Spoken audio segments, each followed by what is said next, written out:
Moteki Yokoso. Bienvenue à tous. Alors Salut. toi, tu as le micro noir et tu as une très grosse voix. Oui. Il va falloir que je te baisse un petit peu. Ça change pas tellement. Voilà, mais c'est pire encore, je baisse le son et... On espère que vous allez bien. Bref. On se retrouve évidemment comme tous les samedis matins pour une heure de son japonais sur le 102.2. On a commencé avec l'essence même, dirais-je, de la pop japonaise des années 90. Célèbre chanteuse, million seller, comme disent les Japonais, avec Hitomi, une chanteuse qui a eu beaucoup de succès à la fin des années 90, un petit peu début 2000, puis après qui a continué une carrière un petit peu plus discrète, mais toujours suivie par beaucoup de fans fidèles. C'était l'album H.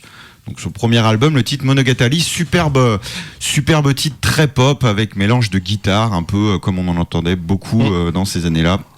C'est classique. C'était le début aussi, c'est un peu le même délire que Olivia au tout début de sa carrière, avec des guitares effectivement. Et alors Olivia c'était un peu différent, c'était quand même plus recherché. Hitomi, elle faisait le boulot au minimum, mais ça donnait des titres sympas. Elle avait un joli brin de voix. Ça accompagne bien la salade, comme on dit. Oh, tout de suite. Allez, on est ensemble donc. La pochette absolument horrible, excusez-moi, de l'album. Il faudra qu'on vous la mette sur le on la mettra sur Facebook. Ils ont quand même osé une double photo avec des moutons. Allez, tu peux. Tu peux le faire, tu peux nous faire partager ce moment-là de grâce et d'élégance. C'est moche. La décennie 90.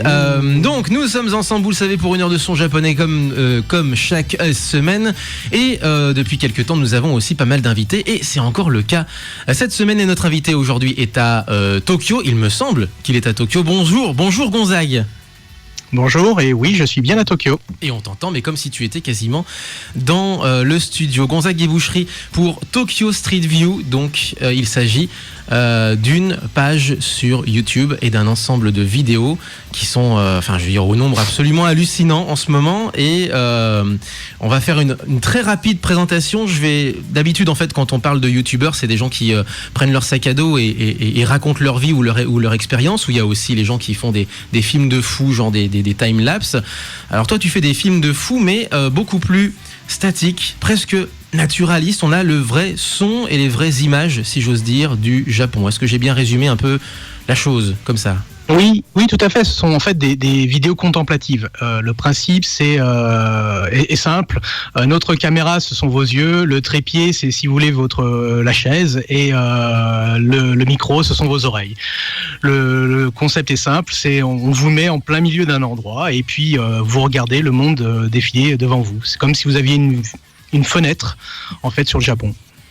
C'était présenté comme ça, c'est effectivement très poétique.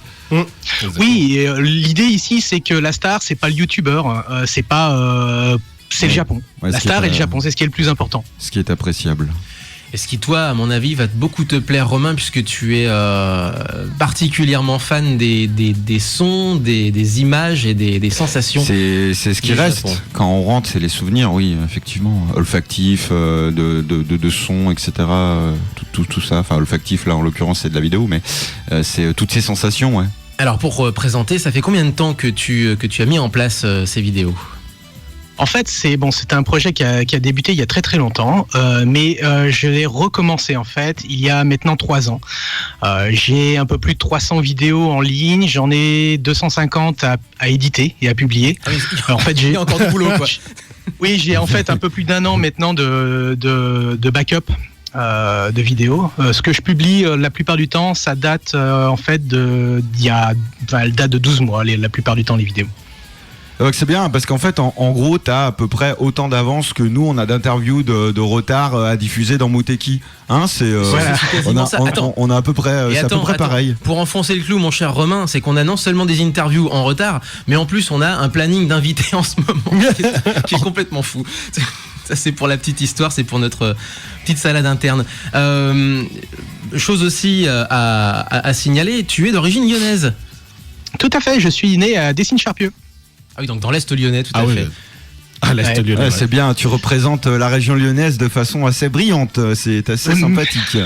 Merci, il y a beaucoup de Bretons au Japon, mais il y a quelques Lyonnais. Bretons de Lyon ? Non, même pas, si ? Non, il y a beaucoup d'autres Bretons. Voilà ce que j'allais dire, c'est vrai Breton, mais vrai Breton, du vrai. Et qu'est-ce qui a fait que tu es parti sur cette direction-là? Parce que tu aurais peut-être pu simplement, effectivement, faire comme les autres et raconter ton expérience, essayer de mettre des mots sur tout ça, mais visiblement, ça n'a pas été le cas. Pourquoi donc? En fait, c'est une relativement longue histoire, mais je vais essayer de la simplifier. Ça fait plus de 20 ans que je suis parti de France. J'ai passé 4 ans à Hong Kong avant. Au Japon, en fait, j'ai créé une société il y a quelques temps et un site web qui s'appelait Akihabara News.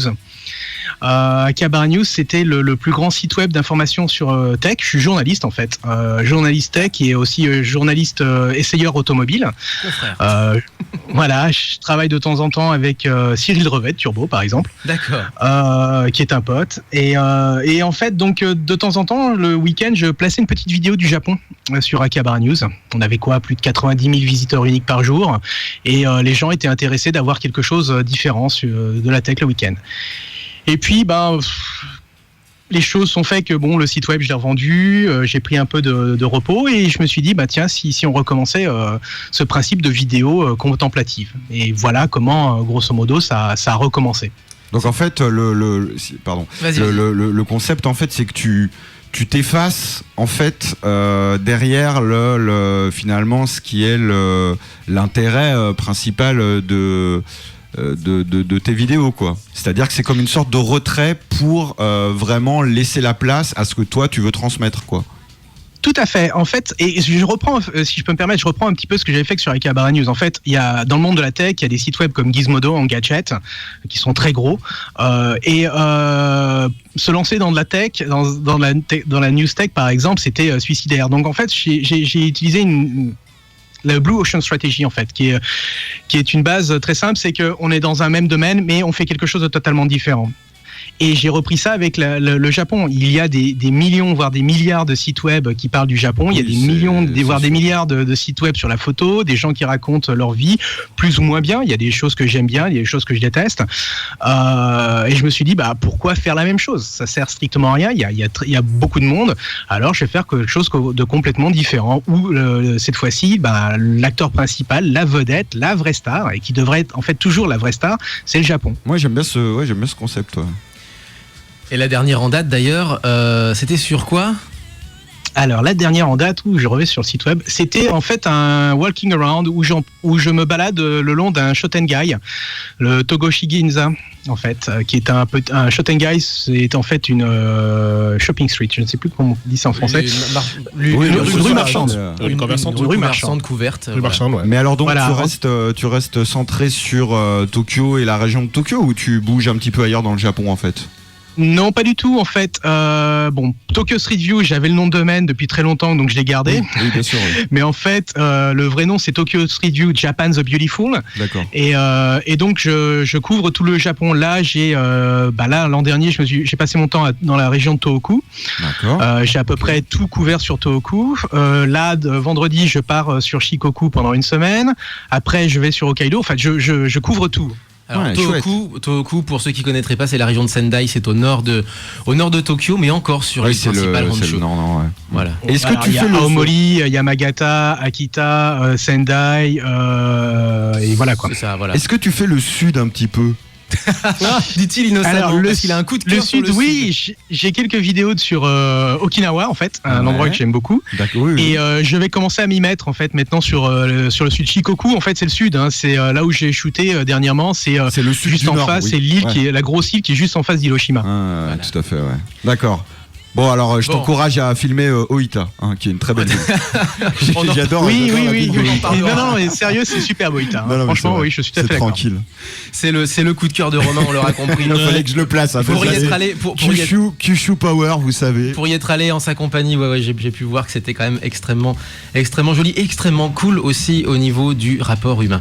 On est avec Gonzague Guéboucherie, avec Tokyo Street View Japan the Beautiful, donc c'est le nom complet de la page page du compte YouTube que vous pouvez aller voir dès maintenant. Et on va faire une petite pause musicale. Bah oui, ça me semble pas mal. Alors, deux voix assez particulières dans le Japon, surtout des années 2000-2010. L'une surtout les années 90-2000, l'autre vraiment les années 2010. Il s'agit de TK from Link to Shigure, et qui dans son premier album Fantastic Magic avait fait un duo avec Chara, rien que ça. Chouette. On va commencer. On dédicace ça à Thomas, bien sûr, un grand adorateur du groupe et de son chanteur. Et bah oui, pas qu'un peu justement. Pas qu'un peu, non. On se retrouve juste après ça, 0478 39 18 15 pour nous appeler durant cette heure d'émission. www.facebook.com/Moutekikanu, idem pour Twitter. Et mouteki-radio.fr, le tout nouveau site.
無敵で無敵悲しみ本線無敵日本で無海敵無敵無敵で無敵無敵無敵無敵で無敵カツオカツオカツオでカツオカツオカツオカツオでカツオ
Et ça fait partie des choses que vous n'entendez que sur Muteki, que même au Japon, ça je fait pense. bizarre. Oui, parce que Ça finit de façon un petit peu- Quand tu crois que c'est fini, c'est pas fini. Comme il y a une sorte de Alors, carambolage, tu vois, derrière. que j'explique le pourquoi du comment, c'est que donc le groupe c'est Foxpil Cult et la chanson Romanation. C'est une chanson que j'ai trouvée en tout cas sur un EP que j'ai découvert complètement par hasard dans les bacs à Indies du Tower Records de Shibuya, là où nous avons passé moult heures à écouter n'importe quel son du plus classique au plus décalé. Et ça fait partie un peu de ces sons décalés qui m'ont mis la puce à l'oreille, où je me suis dit mais les mecs ils sont tellement, enfin c'est presque une parodie de Visu. mais assumé. Le type, par exemple, est looké un peu à la Hidé avec les cheveux rose fluo. Le clip que j'ai découvert ensuite beaucoup plus tard en rentrant était assez, reprenait les codes du visu, mais s'amusait avec. Il y a quelque chose de, tout a été fait. Après, Pourquoi ne pas s'amuser avec? C'est un peu de toute façon difficile de se démarquer au Japon, particulièrement. On peut en avoir conscience quand on se pointe dans un magasin comme le Tower Records de Shibuya, qui est quand même le plus grand magasin de disques du Japon.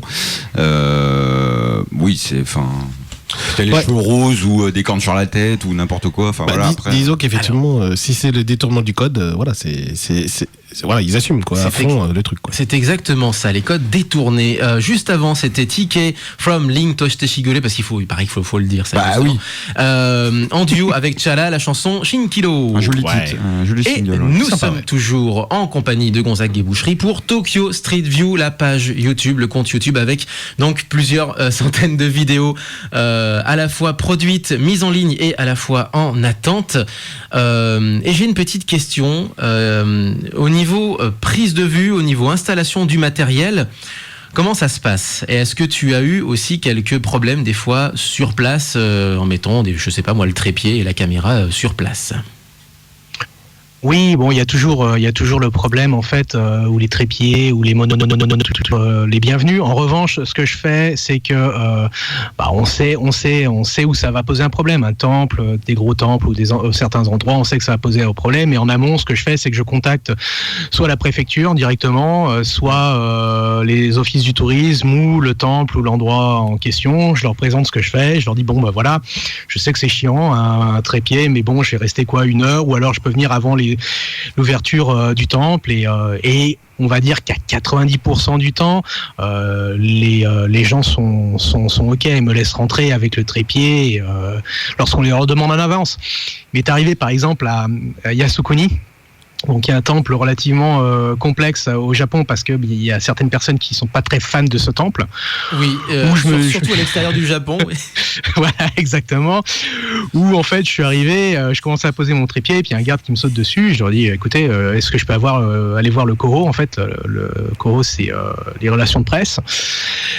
Et puis je suis allé directement voir un prêtre qui s'occupe des relations de presse. Je lui ai expliqué ce que je faisais. Il m'a dit bon, ok, vas-y, roule. Et puis pas de problème, quoi. On va expliquer 2 secondes. Yasukuni, c'est un sanctuaire où sont enterrés pas mal de personnes qui ont compté pour le Japon, des héros de guerre surtout. Et parmi ces héros de guerre, évidemment, ceux qui font le plus débat sont les héros de la Seconde Guerre mondiale. En tout cas, considérés comme tels au Japon et considérés comme des criminels de guerre, justement par les Coréens, les Chinois. Et tout ça fait débat dans le sens où il y a régulièrement des visites de premiers ministres. Et qui alimente évidemment la chronique entre les 3 pays et qui ravive les tensions d'il y a 60 ans. Ça, c'était pour la petite explication historique. Mais alors, par exemple, moi, j'ai vu là dernièrement une vidéo sur Ikebukuro où tu mets carrément la caméra carrément en pleine rue. Est-ce que c'est pas un peu dangereux, si j'ose dire? Non, c'est absolument pas dangereux. C'est là où je me suis bien amusé en fait. C'est que tout le monde a eu cette impression. Mais j'ai utilisé un zoom en fait. J'étais relativement loin des voitures et dans un endroit où il y a une intersection et je m'étais mis sur le muret en fait de l'intersection. Donc il y avait 1m50 entre chaque côté du muret.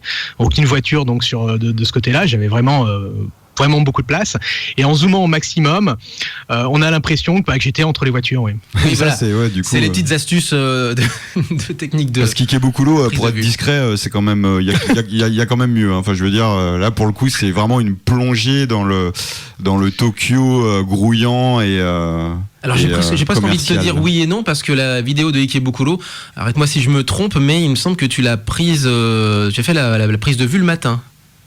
Oui, je l'ai fait vers 10h, 11h du matin généralement. Oui, d'accord. Que je fais. Et c'est pas très très bruyant à ce moment-là, en effet. D'accord, ok. À l'inverse, tu as peut-être aussi fait des vidéos aux heures de pointe pour montrer à quel point c'était une véritable ruche, Tokyo. Alors oui, bien sûr, il y a des vidéos par exemple sur Shibuya, sur Shinjuku la nuit. Il y a 2 vidéos sur Shinjuku la nuit en fait, où on Shinjuku va by Night, brièvement dans les quartiers un petit peu chauds. Mais enfin bon, brièvement parce que là on se fait regarder bizarrement et j'ai pas envie d'avoir de problème en fait. Oui, non, mais Surtout bon, avec des gens à lunettes, avec des cicatrices Voilà. ou des tatouages. Bah, vous inquiétez pas, je sors juste mon trépied. Tranquille les mecs, j'ai pas de problème. Voilà, la grosse caméra, le micro et tout ça. Bah, surtout avec tous les yakuza qui traînent par là-bas la nuit, faut faire gaffe quand même. Mais bon, après voilà, tu peux faire ton truc aussi, quoi. Oui, enfin les amis nos yaks, on les surnomme, enfin je les surnomme les yaks. Oui, les yaks, c'est ce qu'on dit. Ouais. Voilà, donc sont pas forcément chiants. Non. Parce qu'ils savent. Ils sont, faut pas. Ça doit les faire marrer, à en eux fait, quelque part aussi. Voilà, exact, ça les fait marrer, exactement. Ouais. Oui, ils regardent bizarrement. Oui, Et puis ils si on prennent commence à pour parler, rigoler, ils sont sympas. D'accord, ça arrive quand même d'essayer de faire baisser la tension et d'essayer de les mettre à l'aise. Tu y arrives.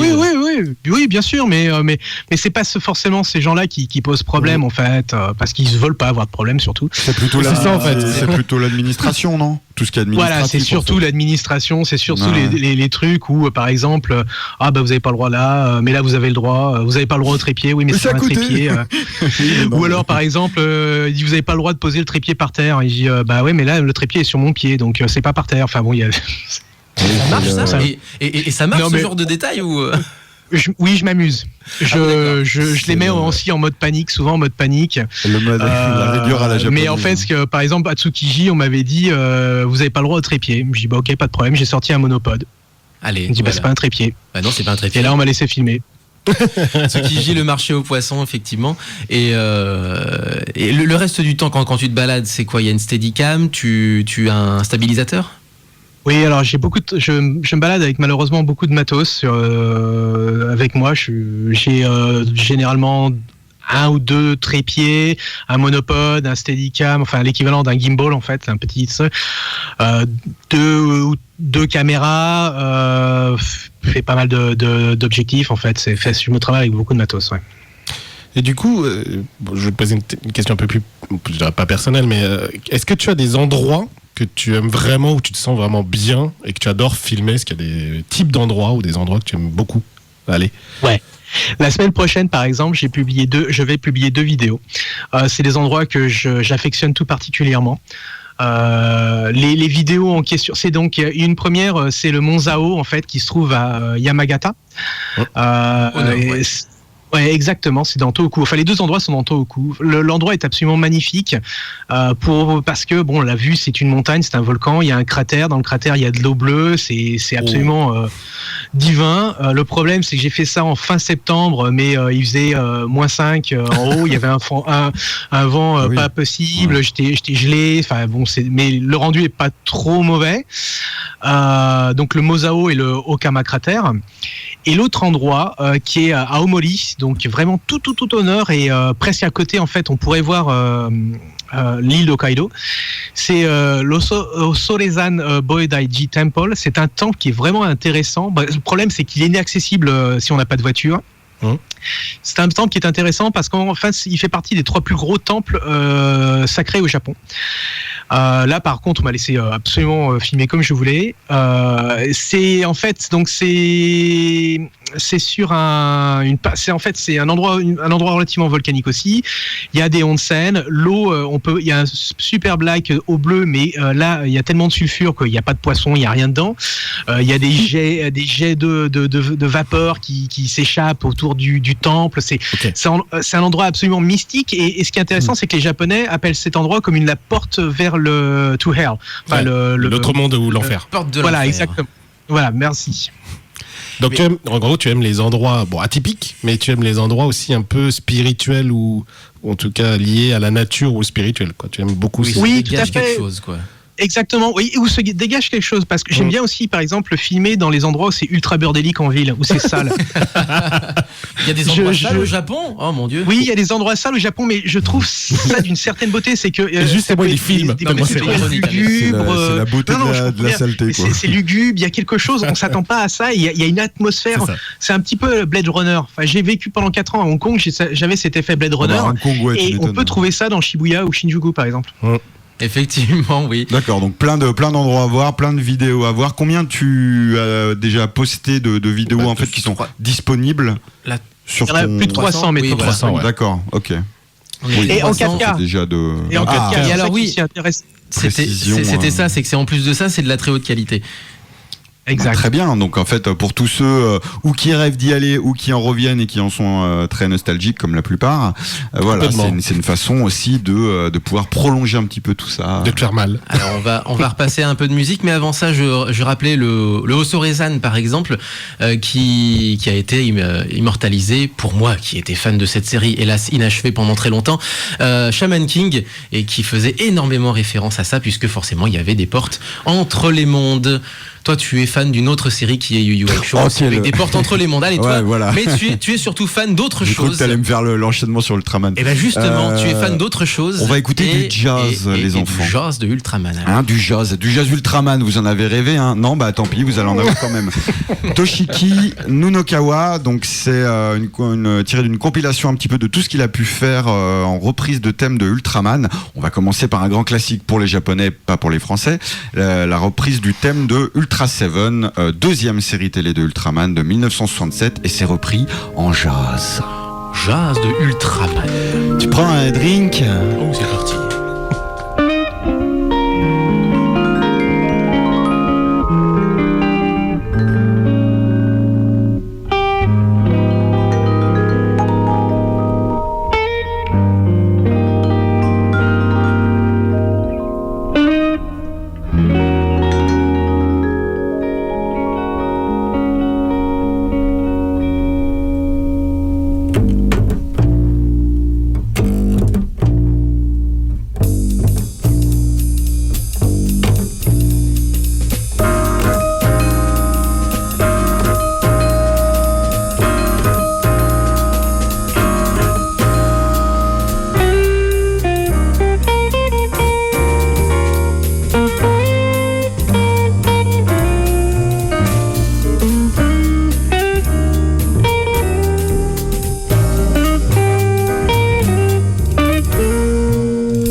Muteki sur Radio Canu.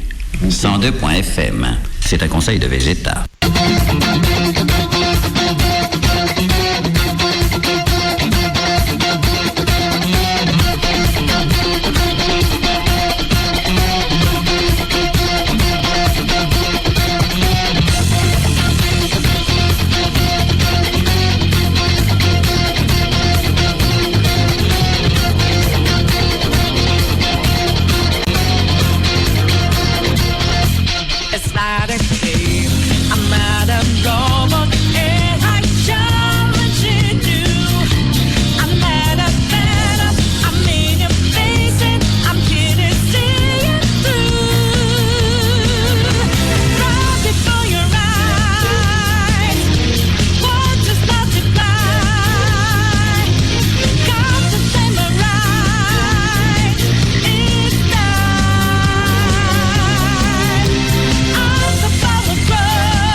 Ah, juste à l'instant, ça vient de se terminer. Putain, d'accord. c'était Je ne sais pas pourquoi. brut.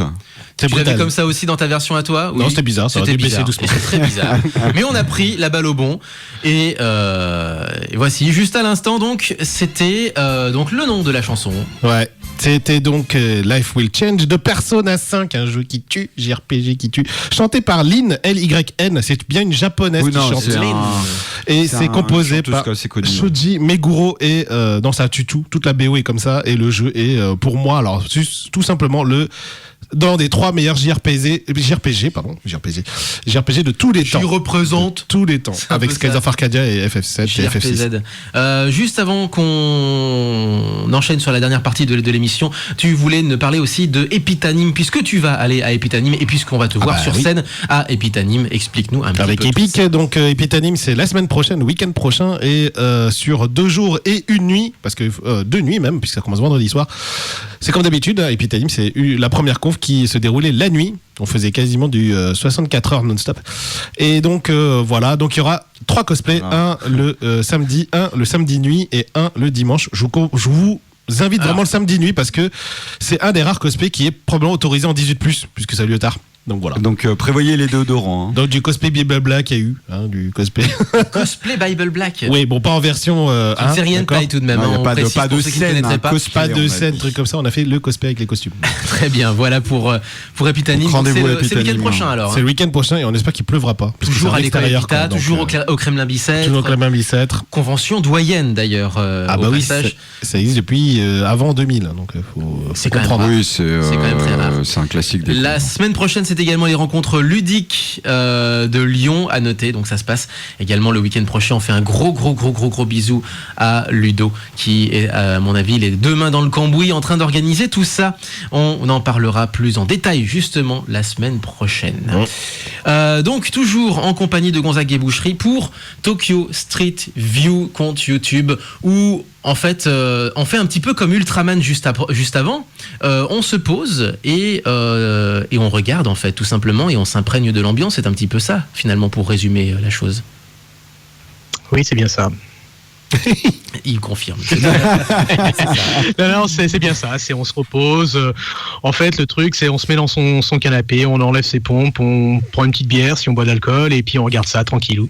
Et on se remémore le Japon, on dit je veux y retourner. Soit une Kirin, soit une Asahi, tu vois. Donc on rappelle l'adresse où aller voir un petit peu tout ça, toutes ces vidéos.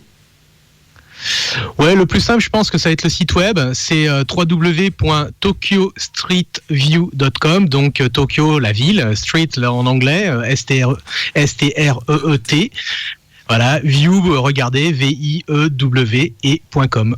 Voilà. Donc, là, vous aurez un large choix. Allez, pour en terminer avec les toutes dernières questions, quand même, est-ce que tu as rapidement, une vidéo Damien. Ouais, parce que monsieur aimerait bien passer sa dernière chanson, c'est ça, hein voilà. Et elle est longue en plus. Alors non, mais plus sérieusement, est-ce que tu as une vidéo, toi, vraiment un coup de cœur qu'il faudrait ne pas rater parmi les 300 vidéos que tu as en ligne, vraiment la chose qui pour toi est la plus à ne pas louper, si j'ose dire. Oui, alors je suis en train de la regarder, la chercher. Il y en a 2, si je peux me permettre. En fait, la première, ce serait les Kawazu Sakura. Kawazu, c'est une ville qui se trouve sur la presqu'île de Izu, en fait. Oui. Les Kawazu Sakura sont en fait des early bloomers Sakura. Donc en fait, on peut avoir des cerisiers en fleurs au mois de février. Mais vraiment de superbes cerisiers en fleurs, ouais, tout à fait, au mois de février. C'est absolument magnifique. C'est une rivière où il y a plus de 1000 cerisiers comme ça qui se baladent. Et l'autre endroit qui est absolument le plus bel endroit pour les sakura sur Tokyo, qui est méconnu, surtout des touristes. Il n'y en a pas un seul. La dernière fois, c'était moi le touriste. C'est le Shakujikawa. Ça, c'est une rivière. Voilà, exact. C'est une rivière qui se trouve derrière le lycée français international, en fait, à Tokyo. Plus. Et tout à fait. Un bonjour à Voilà. tous, du coup. Claudio Shizawa qui est... Et c'est une rivière en fait où on peut avoir, enfin une petite rivière, mais on a l'impression qu'on se balade dans un coton, enfin dans des nuages de coton de pétales de cerisier. Et on a des gens qui peuvent passer de temps en temps dans ce nuage parce qu'il y a des petits ponts, c'est absolument magnifique. Donc Shakujikawa à Tokyo et l'autre le Kawazu Sakura. Ce sont les 2 vidéos que j'aime le plus. Donc la présenter comme ça, oui, c'est clair, tu es un poète. Voilà. Effectivement. Je pense que nous pouvons le dire. Merci beaucoup Gonzague, et donc à retrouver sur Tokyo Merci à toi, Street c'était View. vraiment très intéressant. On vous encourage Lycée. bien sûr à aller voir ça sur Google, hein. Vous tapez tokyostreetview.com. Et le lycée français international qui fête ses 50 ans d'ailleurs cette année, c'était à mentionner. On se quitte avec Un jeu. Pardon, encore non, excusez-moi parce que j'étais dans le Vas-y. Imaginez les têtes de série. générique Sur ton d'un nuage jeu de qui coton. rappellera beaucoup de souvenirs aux otak de la fin des années 90, plus particulièrement pour cette suite 2000, Sentimental Graffiti numéro 2. Alors le premier était sur Saturn, ça a été un succès énorme, et là c'est sur Dreamcast, c'est le générique de fin, Tata Shitotsu no Moide. Donc voilà, ça sera parfait pour se quitter, et on vous dit à la semaine prochaine. À la semaine prochaine, portez-vous bien, vive le son japonais. Jamatane. Matane. Salut. Au revoir.